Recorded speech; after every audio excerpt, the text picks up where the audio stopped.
whatever states may appear or arise within one's being that are more to do with the body-mind states. Sometimes we use them as a reading, like, oh, I'm not so good and things are not going so well and this type of thing. But instantly, watched from the pure formless awareness, you see, but that's not true of awareness. And when you begin to recognize that pure awareness, formless awareness, is your only true reference, the only thing that's real and stable, then you don't get captured, so to speak, into a personal state, whereby the sense that, oh, I'm not doing so well, I can't go out today, I can't do this, which is to stretch the state so that it conquers your day or something. That you're feeling something, sometimes feeling comes very heavy, and we're taking it to be such an announcement or a pronouncement of who we are in that moment, and like this, and it can be shaken off, override, if you remember that's not what you are, and train yourself in remembering that. But that's not what I am. It is what is being experienced, but not what I am, what is. And what is not that, but that cannot appear without what is. So get it right, and if you don't subscribe to that state, it's over, it's gone, as it naturally is. The state is not going to go, oh, so I've been rejected. No, it ends right there. It's the most powerful pointer when grasped. That's it. Most powerful pointer when grasped.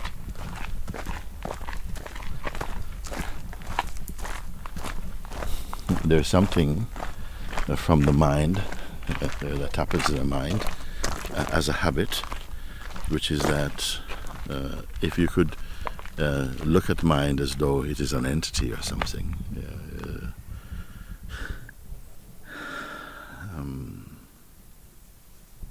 In fact, no entity, in my view, exists independent of the pure awareness. They take their birth in, they make their apparent life in, they take their death in the unchanging awareness. No? If you have this understanding, and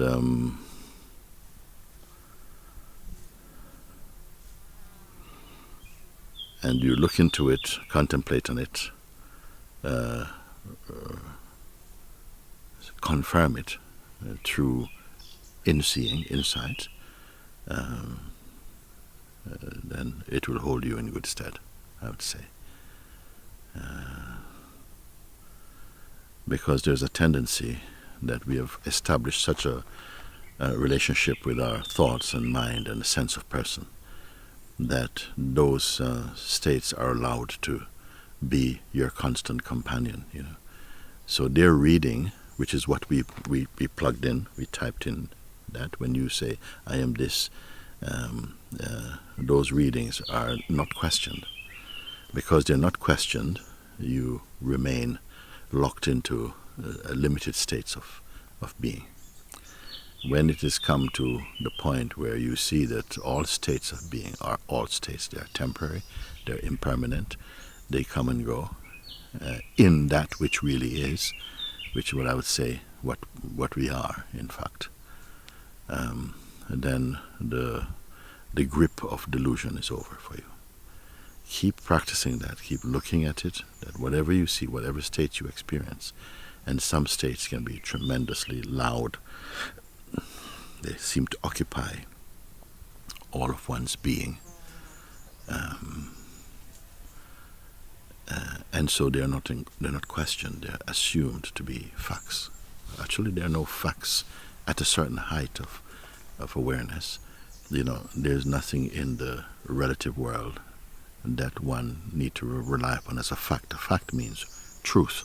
I'm using the word now, I'm defining it. That fact for me would mean truth, that which is unchanging, that which is totally reliable.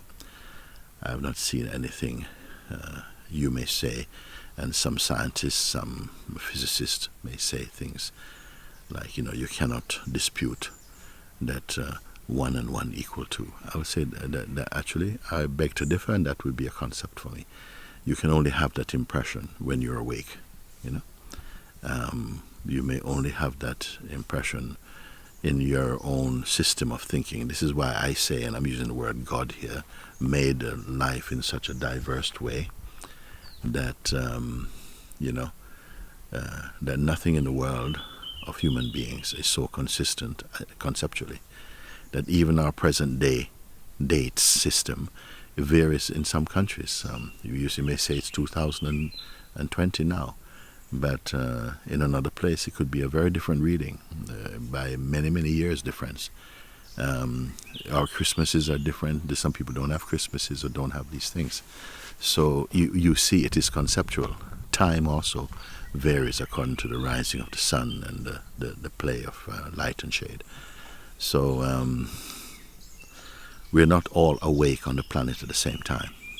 You know, some are fast asleep at this moment, and some are just going to bed.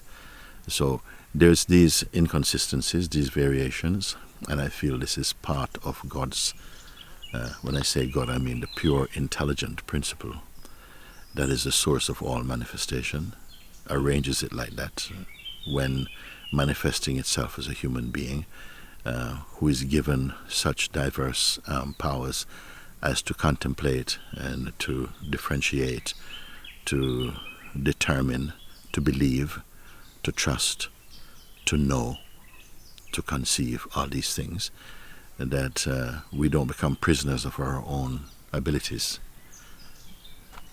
If I were to say final words about it, whatever you may experience, and some experiences in the body-mind are so strong, they are so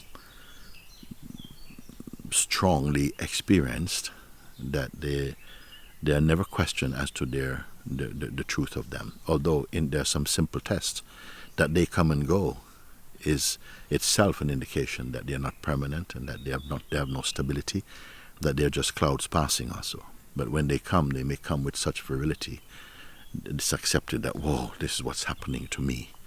I would say the happening and the way the happening itself is an interpretation also, depending upon how strongly one is identified with one's body-mind's functioning.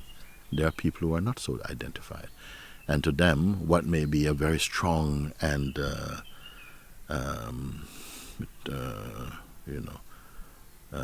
volcanic eruption in someone's in one being is just a ripple for them, or hardly noticeable for another one.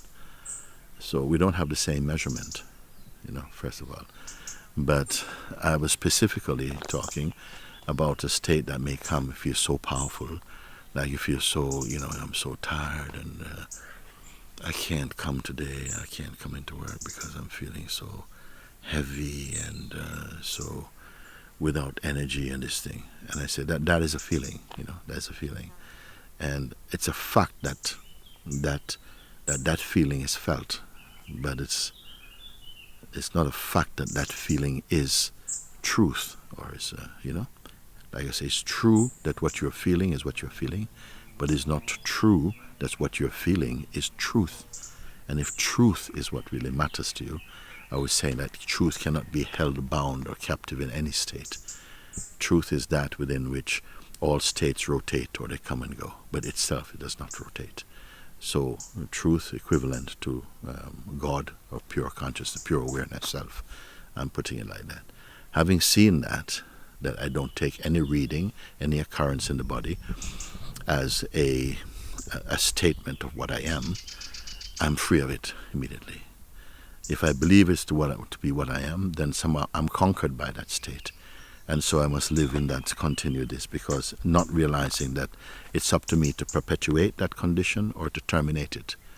And I've seen that, yes, if I'm feeling I'm eating too much or not exercising enough, those are true things and they have a truth about them, but they're not what I am. So yes, I can give attention to that, but I don't have to change that to become a better me. I am the stability as pure awareness, not a Mooji personally. I'm saying what is, and that what is has been recognized here totally.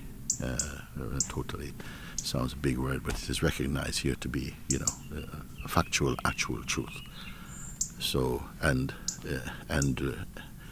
applied recognition, meaning that it's not a mental conviction, but a functional recognition. You see.